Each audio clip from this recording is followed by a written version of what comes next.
Bom dia àqueles que não tinham chegado ainda, que o Senhor os abençoe. Abra a sua Bíblia no livro de Êxodo, capítulo 6.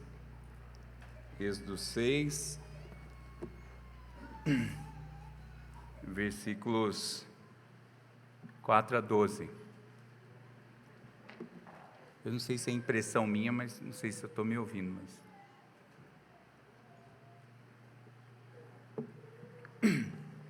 Êxodo 6, de 14 a 27, na verdade. Êxodo 6, 14 a 27. Diz assim a palavra do Senhor.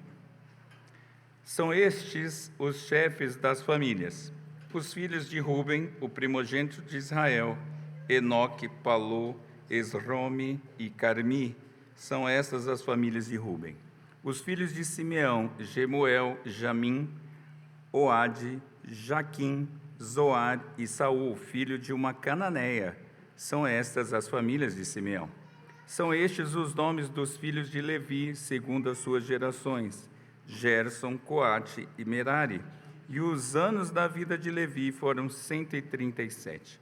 Os filhos de Gerson, Libni e Simei, segundo as suas famílias. Os filhos de Coate, Amrão, Izar, Hebrom e Uziel. E os anos da vida de Coate foram 133. Os filhos de Merari, Mali e Muzi, são estas as famílias de Levi, segundo as suas gerações. Amrão tomou por mulher a Joquebede, sua tia, e ela lhe deu a Arão e a Moisés, e os anos da vida de Arão foram 137. Os filhos de Sar, Corá, Nefeg e Zicre. Os filhos de Uziel, Misael, Esafã e Citri.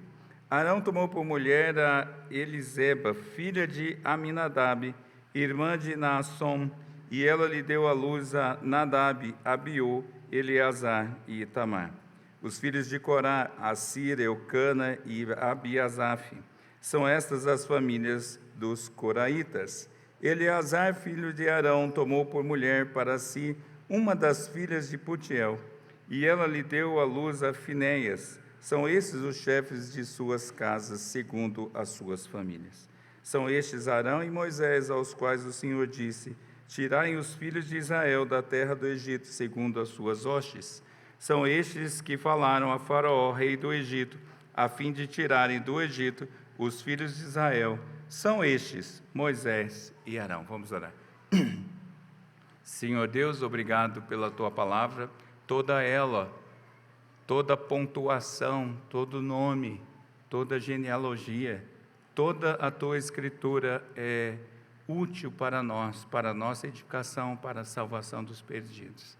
Seja então, Senhor, o teu Santo Espírito a aplicá-la aos nossos corações nessa manhã, a partir dessa pequena genealogia. Assim oramos em nome de Jesus. Amém. Crianças, vocês vão desenhar hoje uma família bem grande, uma família com os papais, com vocês, com os filhos, outros filhos, seus irmãos, os avós, os tios, os primos e todo mundo da família. E quem vai lembrando, se pede ajuda para os papais, o nome do bisavô, o nome de não sei o quê, vai pondo todo mundo, e se der, põe os nomes também. Porque hoje nós vamos ver, crianças, a história da grande família de Deus e o que a gente pode aprender disso.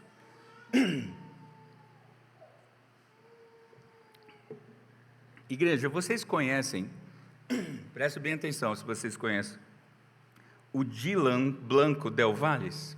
Ele é filho de Azambuja Totti Blanco Del Valles e da Brida Blanco Del Valles. Conhece? Alguns conhecem. Eu estou falando nada mais, nada menos do que o Scott, o meu cachorro. Essa curtíssima genealogia consta nos documentos que confirmam o seu pedigree. Esse documento oficial do canil serve para atestar que ele é mesmo de uma determinada raça. É para isso que serve o pedigree. Mas serve para duas outras coisas, pelo menos, né? Fica a dica aí. Serve para os canis cobrarem mais caro por um filhote de cachorro. E serve também para lembrar, ou quem não sabe, para aprender, que a falta de mistura de raças vai te dar trabalho absurdamente no futuro. Porque essa pureza de raça gera problemas de saúde, coisa que um fofíssimo vira-lata caramelo nunca vai ter. Então, um pedigree serve para essas coisas, para você aprender se entrar nessa, entrar consciente, né? Mas, meus irmãos, para que serve uma genealogia na Bíblia? Para que serve esta pequena genealogia que nós lemos hoje? E ela está entre os textos que apontam para as conversas de Moisés e Arão com Faraó, as conversas de Moisés e Arão com o povo de Deus. Aqui há uma espécie de parênteses com uma genealogia, que a propósito nela nem constam todos os patriarcas, mas essa genealogia passa por Moisés e Arão e chega até Finéias, neto de Arão. Mas eu ainda te pergunto, o que essa genealogia incompleta tem a nos dizer neste contexto? Nós vamos ver então nesse parênteses genealógico, que eu chamei assim, que ele serve para autenticar a autoridade de Moisés e Arão, serve para confirmar a promessa de Deus e serve para explicitar a falibilidade e a limitação do povo de Deus. Observe comigo nas Escrituras, conforme vamos passando por elas. Em primeiro lugar, nós precisamos ter em mente que o povo está inseguro quanto à liderança de Moisés e Arão. O Senhor levantou esses dois homens para liderar o seu povo, para sair do Egito e ir para a terra prometida. Mas o povo está inseguro de que esses dois são capazes de liderar esse povo do Egito para a terra prometida. Tenham isso em mente. Essa genealogia de 3 patriarcas apenas, desde o primogênito Rúben até Levi, está aqui, esses 3 são filhos de Jacó com Lia, ou filha de Israel com Lia, não é? E curioso que não consta nem a genealogia de Judá, que é a que chega até Jesus. Então nós temos aqui apenas 3 patriarcas. Moisés e Arão fazem parte da linhagem dos levitas, do primogênito Arão surgirá a linhagem sacerdotal. Então comece a perceber onde isso vai dar, essa genealogia. E essa genealogia serve para autenticar, serve para confirmar que Moisés, o guia do povo, e Arão, o pai dos sacerdotes, tem toda a autoridade toda a autoridade que vem da parte de Deus, justamente porque eles estão debaixo da aliança feita com os patriarcas Abraão, Isaque e Jacó. O que Moisés e Arão estão mostrando, a gente vem de uma linhagem, entre aspas, santa. Nós somos da família dos patriarcas. Nós temos autoridade para guiar o povo de Deus. Nós não somos ímpios, nós somos gente do povo. Lembra-se que eles estavam gente que está crescendo no Egito. Já são gerações que alguns talvez já estejam se esquecendo da sua origem. E eles estão falando que eles vêm dessa genealogia. E é interessante, né, meus irmãos, como ainda hoje as genealogias servem para autenticar a autoridade. No interior, por exemplo, imagine a seguinte fala: um homem conversando com outro, ele diz: eu vou contratar o Toinho para trabalhar comigo. Aí o outro fala: qual Toinho? Né? Cidade pequena tem dessas coisas, né? E aí o outro vai dizer: o filho do Zé das Couves, com a dona Maria Benta, neto do Toinho Perranteiro e da dona Marta dos Fagundes. Aí o outro: sim, cabra bom aquele, de família, de gente trabalhadora. Quando você vai conectando os familiares, dá a ideia completa de quem é aquela pessoa específica. Aí o outro fala: ufa, então eu vou contratar porque é de família trabalhadora, vem de geração a geração passando esse bom testemunho. Curioso que, infelizmente, também essa questão de identidade familiar, ela é mal utilizada, né? Você já ouviu alguém falando assim: você sabe com quem você está falando?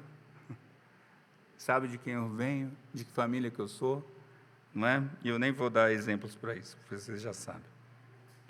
Mas, meus irmãos, Moisés e Arão, eles tipificam aquele que virá para, de fato, guiar o povo de Deus para a terra prometida. Eles tipificam o próprio Cristo, o verdadeiro guia. E percebam que 2 dos 4 evangelhos apresentam a genealogia de Jesus, justamente para validar a sua autoridade, para mostrar que ele vem da semente santa. O evangelho de Mateus, por exemplo, que a linguagem é basicamente judaica, ele vai de Abrão, passando por Davi, até chegar a José, marido de Maria, diz o texto. Ele junta os pais de Jesus para dizer, os dois vêm dessa linhagem. O evangelho de Lucas, que está registrado entre o batismo de Jesus e o início de seu ministério, apresenta uma longa genealogia, que vai de José, seu pai, até Adão, filho de Deus. Veja como o próprio Cristo foi autenticado por sua analogia. A lei e os profetas já atestavam a autoridade de Jesus, a sua filiação e tudo mais. E mesmo assim, meus irmãos, o próprio Senhor Jesus foi questionado quanto à sua autoridade. Lembra-se quando diz o texto, os principais sacerdotes e os anciãos do povo se aproximaram dele e perguntaram, com que autoridade faz estas coisas? Quem lhe deu essa autoridade? Lembra ali em Mateus 21? Veja, o próprio Senhor Jesus foi questionado sobre a sua autoridade e de onde vem essa autoridade. Contudo, meus irmãos, a principal confirmação da autoridade de Jesus veio do reconhecimento de uma genealogia, sim, mas feita pelo próprio Deus Pai, que disse, este é o meu filho amado, em quem eu me comprazo. Veja que o Senhor confirmou isso, o próprio Deus Pai falou assim, ele é meu filho, por isso ouçam-no, por isso ele tem toda a autoridade.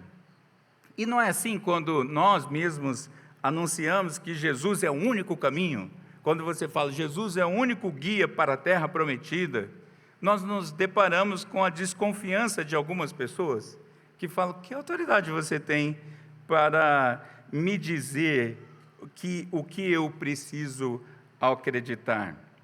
Quem você pensa que é para me dizer que eu não posso seguir pelo meu caminho, pelo caminho que eu escolhi? Quem é você para dizer que eu não posso ir para outra religião? Já ouviu alguma coisa do tipo?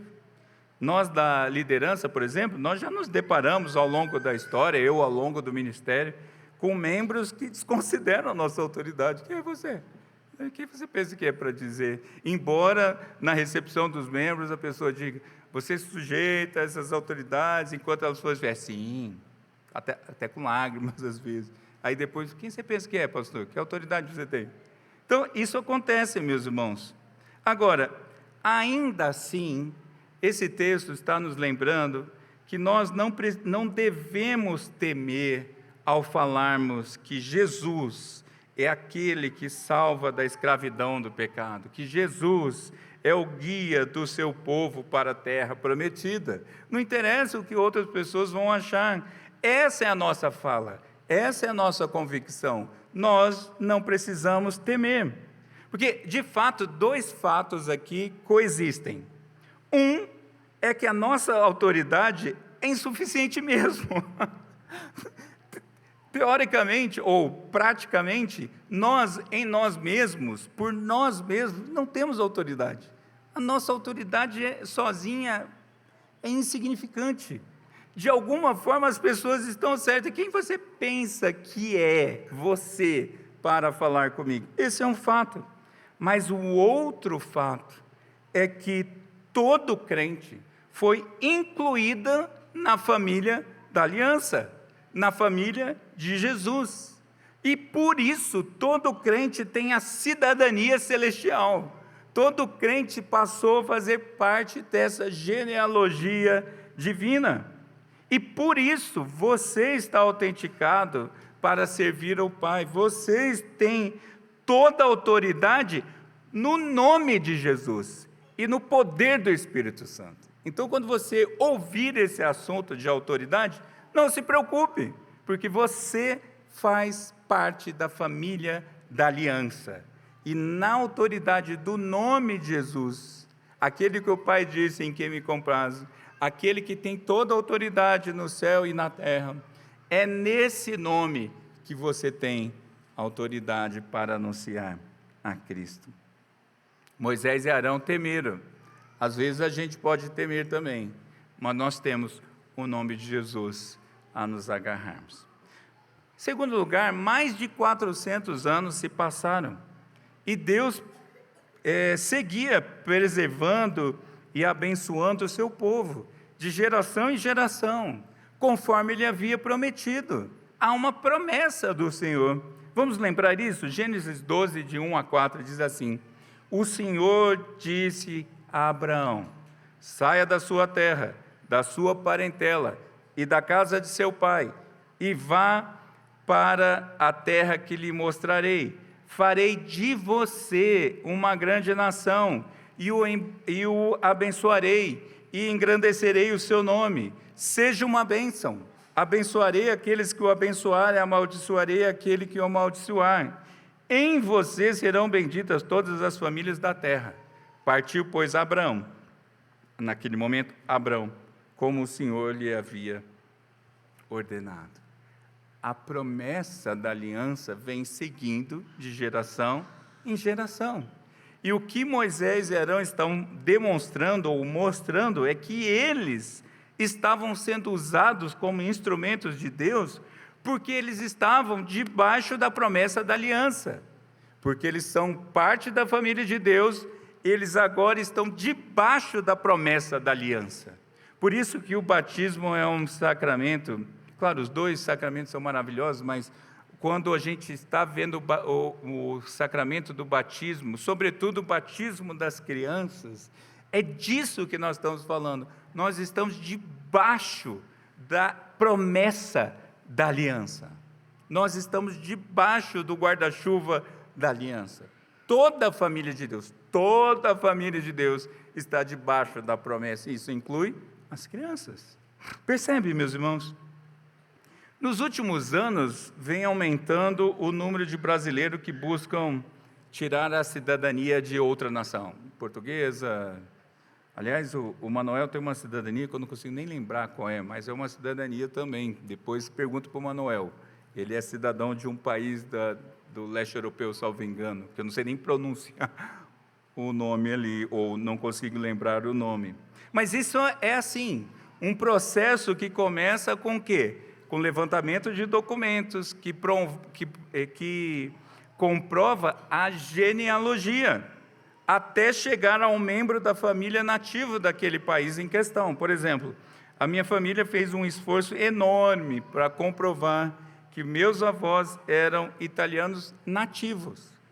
E por isso, por ele ter sido nativo, nós temos direito à cidadania italiana, o que nos traria alguns benefícios, como, por exemplo, transitar livremente, habitar em qualquer país da comunidade europeia. Não é porque eu tenho algum valor em mim, mas é um direito recebido por genealogia. E o que eles estão mostrando, ou seja, existe uma promessa do governo italiano, que aqueles que comprovarem que são daquela descendência, podem ser chamados assim, recebem documentos para isso. Há uma promessa nisso. E nós, meus irmãos, nós também temos uma cidadania divina, uma cidadania da aliança. Nós somos filhos de Abraão. Abraão tem muitos filhos ele tem, a gente canta isso, ou não é? Nós somos filhos de Abraão. Veja, agora, aqui no Brasil, como que a gente fala que eu sou filho de Abraão? Se eu sou brasileiro.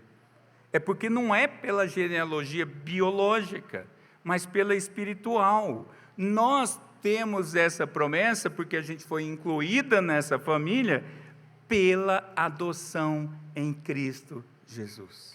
Não é o seu nascimento, não é a sua família de crentes. Eu acho isso lindo até de ver. Eu sou da 5ª geração de crentes. Toda a minha família, desde que a gente se lembra, vem de crentes, não é? Meu bisavô era pastor presbiteriano e assim. Isso é lindo. não é? Mas não é por isso que você está debaixo da promessa. É porque você faz parte da família de Deus pela adoção em Cristo Jesus. É a obra de Cristo que te garante isso. É verdade que nós não devemos nos gabar da cidadania espiritual, por exemplo, quando vamos falar com outras pessoas. Nós não devemos falar assim, eu sou irmão de Cristo e você é um ímpio miserável. Não é assim que a gente lida com as coisas.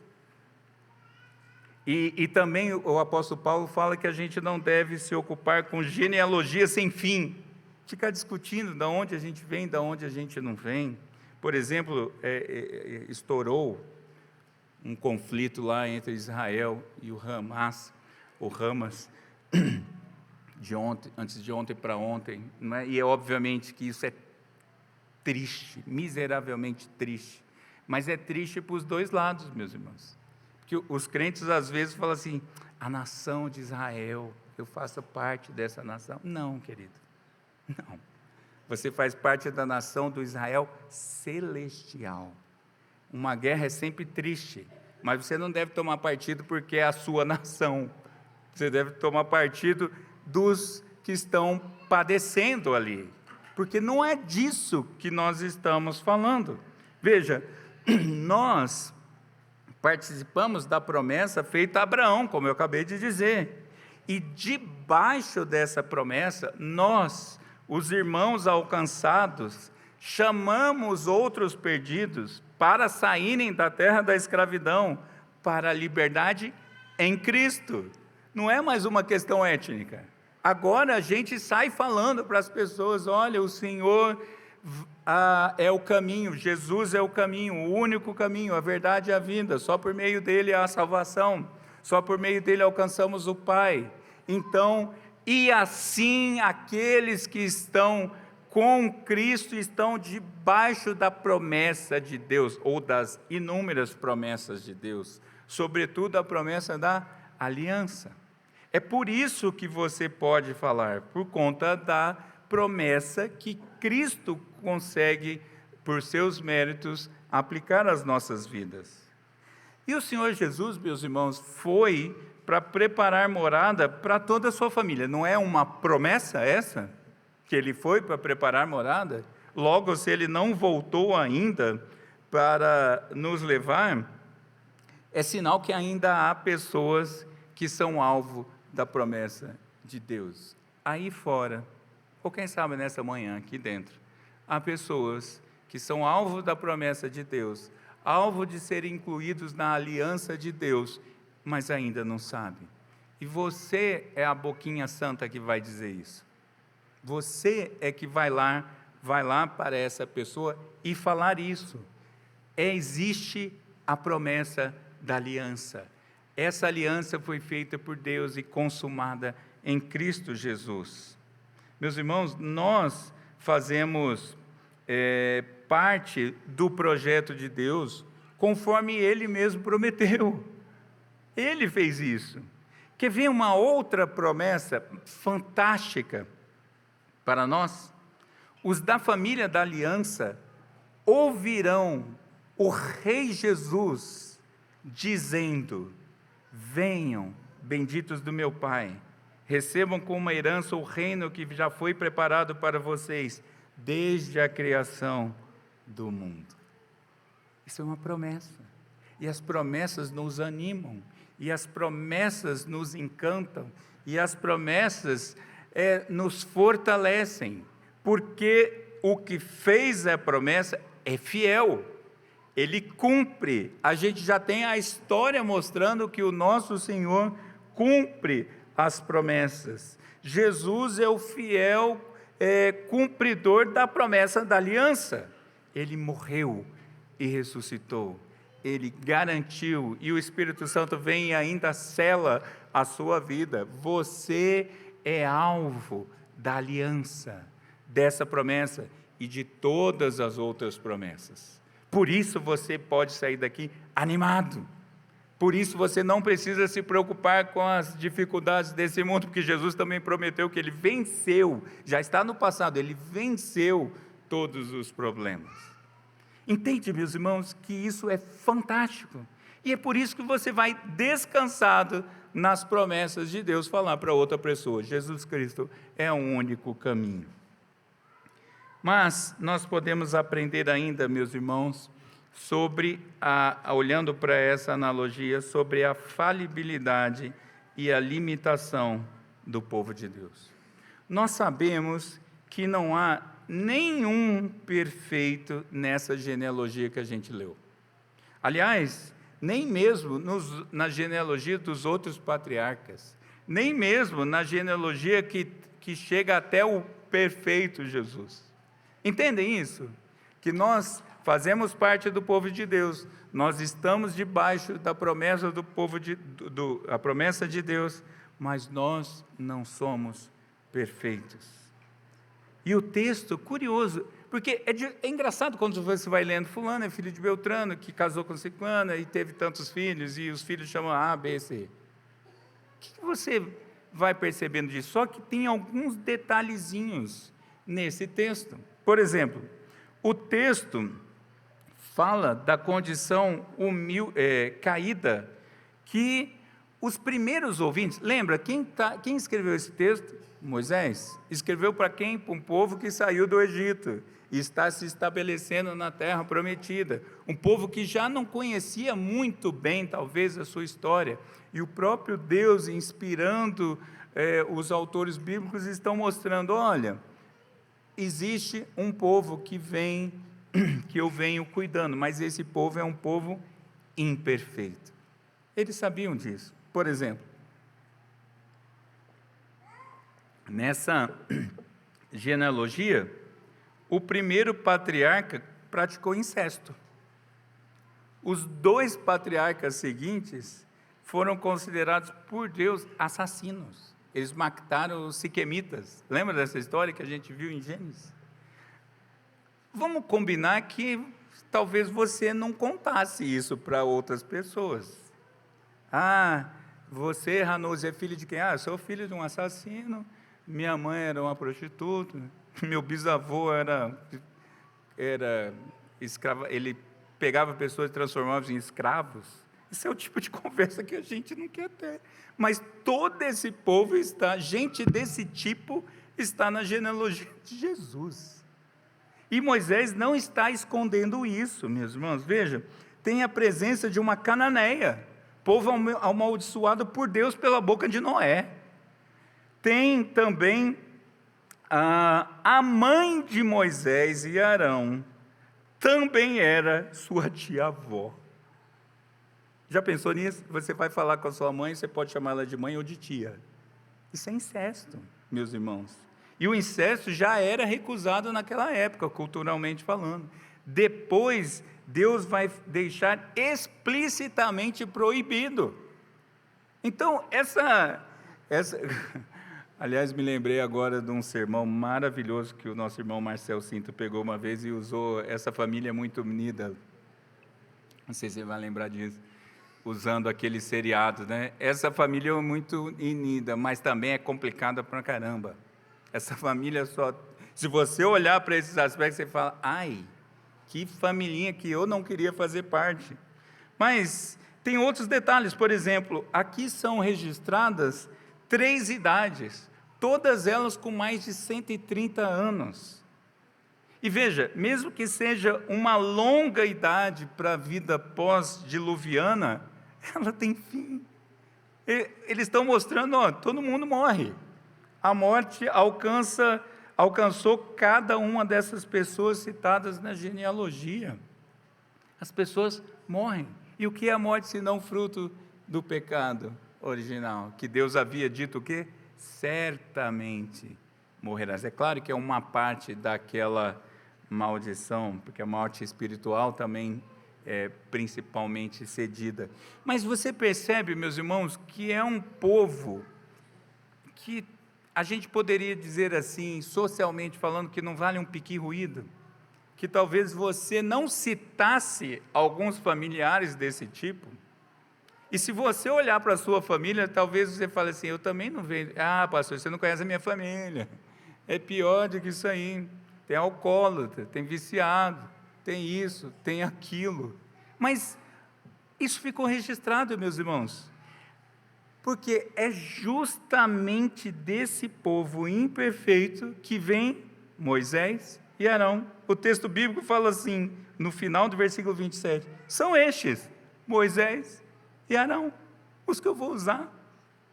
Veja, aqueles improváveis, que nenhum recurso humano contrataria uma pessoa desse tipo, não é?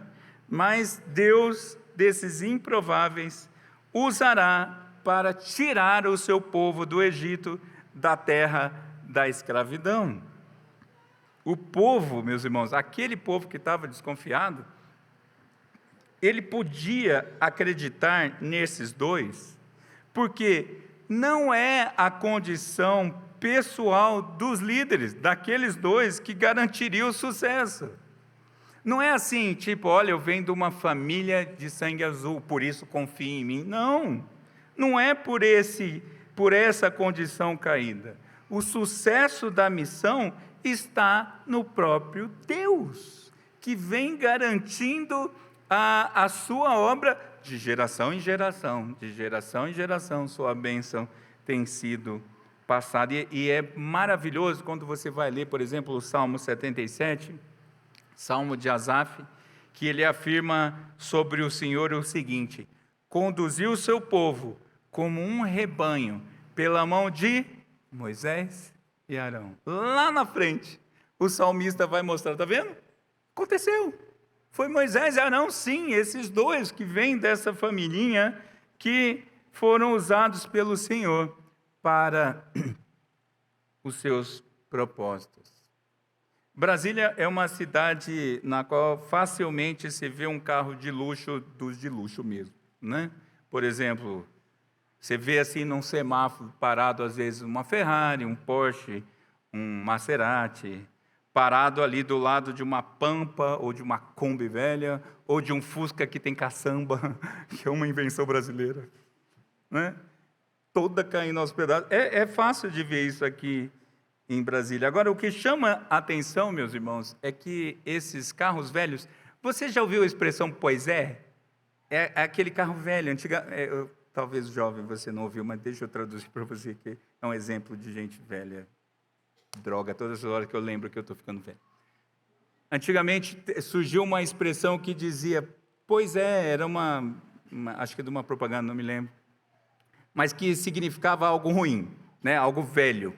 Então veja, quando se falava de pois é, era justamente disso. Esses carros são pois é, são carros velhos, praticamente sem valor. Mas não é interessante que são esses pois é que servem para carregar bons materiais? Materiais para construção, materiais que vão ser levados para reciclagem. Não é interessante que esses pois é têm muita utilidade para a coletividade social? Você não vai carregar material de construção num Porsche, não faça isso, por caridade. Não vai pôr numa Ferrari ferragem para a sua construção. Eu até empresto o meu, que já está mais velho, mas não faça isso. Porque não é essa utilidade. E aqueles poisézinhos servem para isso. Na hora do semáforo, talvez você olhe e fale, aquela pampa velha. Talvez você pecaminosamente desconsidere aquele pois é, mas ele tem valor. E isso me lembrou porque o improvável, por exemplo, o jovem pastor Davi, foi usado pelo Senhor para combater um guerreiro gigantesco. E esse mesmo Davi se tornou rei, se tornou super importante. Mas é esse mesmo rei super importante que ficou conhecido também como um grande pecador, a ponto do Senhor não aceitar mais a sua continuidade, as obras das suas mãos para o templo, por exemplo. E ficou registrado que Davi é um pecador como eu e você, que Davi morreu, que Davi experimentou a corrupção da morte. Mas esse Davi, todo lascado, foi usado pelo Senhor. O perfeito Senhor Jesus usa os frágeis vasos de barro para a sua glória. É só olhar para os apóstolos, meus irmãos. Os apóstolos eram imperfeitos e o Senhor os chamou. O Senhor chamou um que ia ser traidor para que se cumprisse os propósitos do Pai. Percebe, meus irmãos? E nós somos imperfeitos. Nós somos fracos, nós somos falhos, nós somos, pois és, pecadores. Nós somos, por conta da nossa natureza caída, naturalmente inúteis. E o Senhor te usa. Quando você olha, às vezes a gente conversa com umas pessoas, uns homens, por exemplo, olha, você está sendo indicado, concorrem para concorrer para o diaconato, por exemplo. Pastor, eu não sirvo, eu me conheço, eu sou fraco, eu sou falho, e blá, blá, blá. E aí a hora que a gente fala assim, é verdade, você fez uma boa avaliação sobre si mesmo, parabéns. E o Senhor te usa. O Senhor usa os fracos, porque é na fraqueza que nós somos feitos fortes. Eu não sei como que você chegou aqui. Talvez você tenha chegado aqui com essa condição no coração de falar, Senhor, olha para mim, Senhor. Às vezes eu caio num pecado antigo. Eu estou lutando, Senhor, mas eu falho. Senhor, em pensamento hoje, vindo para o culto, eu pensei algo que te desagrada, Senhor. Como eu posso te servir? Mas veja, meus irmãos, o Senhor te usa. E você e eu nascemos numa genealogia caída. Se fosse pela nossa condição, nós realmente não serviríamos para nada. Porque nós nascemos mortos dos nossos delitos e pecados. Porém, você e eu fomos incluídos na santa genealogia de Cristo. Você se transformou irmão de Cristo pela adoção que Ele fez. Já parou para pensar nisso? Que você é irmão do próprio Deus Filho, porque Ele assim quis. Você e eu somos aqueles que eram vira-latas espirituais e agora a gente tem pedigree divino. Agora você é filho de Deus. Você não é mais um vira-latinha, você foi transformado. Isso que é o legal, você foi transformado. E cada dia mais isso está ficando mais claro pelo processo da santificação. Agora você tem um pedigree divino que você não merecia. Não é porque você conta dos seus lindos olhos azuis, não. É porque foi o Senhor Jesus que fez isso. Você já viu ferramenta ruim? A mulher ou o marido vai para produzir aquele almoço de final de semana, isso é para abrir o seu apetite. Aquela peça de filé, aquela picanha maturada, saca a faca da cozinha, aí você fala, faca desafiada, que sem fio. Quem foi que não afiou essa faca? Marido, vem afiar essa faca. Eu estou precisando. Aquela faca naquela hora é uma tristeza. É ou não é? Você já foi, por exemplo, cortar alguma coisa com machado e o cabo, e o encaixe do cabo está ruim? É até exemplo bíblico, você vai cortar, sai o machado voando. Você já foi, por exemplo, serrar alguma madeira e o raio do serrote também está sem fio, não está afiado, e você faz força e nada de cortar. É aquela hora que você pecaminosamente quer quebrar aquela coisa, jogar fora. Eu quero uma nova. É melhor uma nova. Não é assim? Compra uma faca, um jogo de faca novo. Não aguento mais essas facas.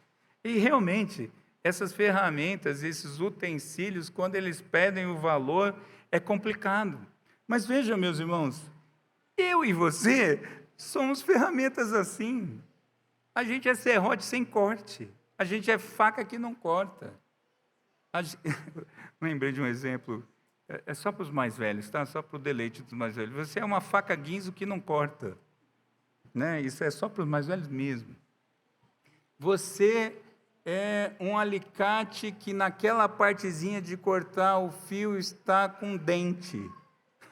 Aí o fio escapa. Você é assim, eu sou assim. Ferramentas imperfeitas, com problemas. Mas deixa eu te contar um detalhezinho. Nas mãos de Jesus, nós somos transformados. Nós somos transformados em ferramentas úteis. Perceba a palavra, ferramenta. Você não é o fazedor da obra. Você é instrumento das mãos do Senhor. Você, ali, o carpinteiro, o marceneiro, pega você e usa. Diz um ditado popular gospel, né, que, aliás, o ditado popular humano diz que a árvore que nasce torta, até a cinza é torta, não é assim? Mas logo da minha conversão eu ouvi um ditado, esse ditado transformado, que é: árvore que nasce torta, o carpinteiro de Nazaré endireita. Nós somos assim, naturalmente ferramentas ruins. Se você está olhando para você mesmo e falando, pastor, eu não sirvo, você está bom de diagnóstico, parabéns, porque você nem é orgulhoso, excelente. Mas tem um detalhe depois disso: o Senhor te usa, porque o Senhor te transforma, o Senhor te faz útil nas mãos dEle. E é isso que é fantástico, meus irmãos. E Ele faz isso, Ele usa ferramentas imperfeitas para a expansão do seu reino e promoção da sua glória. Por isso você pode falar o quê? Eis-me aqui, envia-me a mim. Isaías não estava pronto. A primeira coisa que ele percebeu: ai de mim, sou um homem de lábios impuros e vivo no meio de um povo de impuros lábios. Boa constatação, Isaías. Aí o Senhor vem e toca na sua boca e o transforma. E quando o transforma, o Senhor então pergunta: a quem que eu vou enviar? Ele o quê? Envia-me a mim. Usa a mim. Ainda há pouco ele estava dizendo que ele era miserável. O Senhor tocou, agora ele diz: eu. Sabe, menino, quando você pergunta, o professor pergunta em sala de aula: quem pode me responder isso? Eu. Você é esse, imperfeito, mas que nas mãos do Senhor você pode falar: eu, Senhor, usa-me a mim, Senhor. É o quê? Entendi, Senhor. Vou lá fora falar que o Senhor é o único caminho, a verdade e a vida. Vou lá fora falar que o Senhor é o guia para a terra prometida. Eu vou falar para o maior número de pessoas possíveis, Senhor. Possível. Eu vou fazer isso, Senhor, nas tuas mãos. Nas tuas mãos, Senhor. Me usa, Senhor, para isso. E sabe qual é a beleza, meus irmãos, de tudo isso? É que naquele dia, no dia do juízo, quando a missão estiver cumprida, quando o Senhor tiver te usado, absolutamente todas as pessoas de toda a história vão ter dois grupos ali: o grupo de Jesus e o grupo dos outros, não é? Todos confessarão: Jesus Cristo é Senhor, para a glória de Deus Pai. Você vai olhar pessoas, meus irmãos, e vai lembrar: uau, o Senhor me usou para a conversão daquela pessoa. Já teve essa experiência? Uma vez, e eu termino com isso, como eu disse, nós somos ferramenta, e não tem glória na ferramenta, tem glória no que usa. Então eu posso dar esse exemplo, porque eu sei que a glória é do Senhor, sem qualquer falsa modéstia. Mas eu estava, a primeira igreja que eu trabalhei, um dia chegou um casalzinho e a moça eu conhecia. Ela tinha sido minha estagiária alguns anos atrás e nunca mais eu tinha visto. E ela: oi, Silvio, tudo bem? Biblinha debaixo do braço. Falei: fulana? Oi, Silvio, tudo bem? Soube que vocês estavam aqui. Olha isso aqui. Eu tinha feito a dedicatória.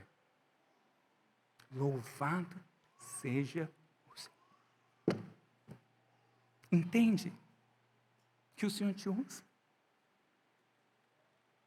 Você é uma ferramenta ruim, é verdade, mas Deus te usa. Então saia daqui com essa convicção: você foi posto numa família que você não merecia, você está debaixo da promessa que Deus fez, a promessa da aliança, e mesmo fraco e falho, o Senhor te usa. Louvado seja o nome do Senhor. Vamos orar. Querido Deus, obrigado por essa pequena genealogia. Obrigado pelos elementos que o Senhor preservou para nós. E obrigado pela aplicação que o Senhor nos dá nos nossos dias. Por isso, Senhor, nossa resposta só pode ser uma para a tua glória. Somos ferramentas. Eis-nos aqui. Usa-nos para a tua glória. Assim oramos em nome de Jesus. Amém.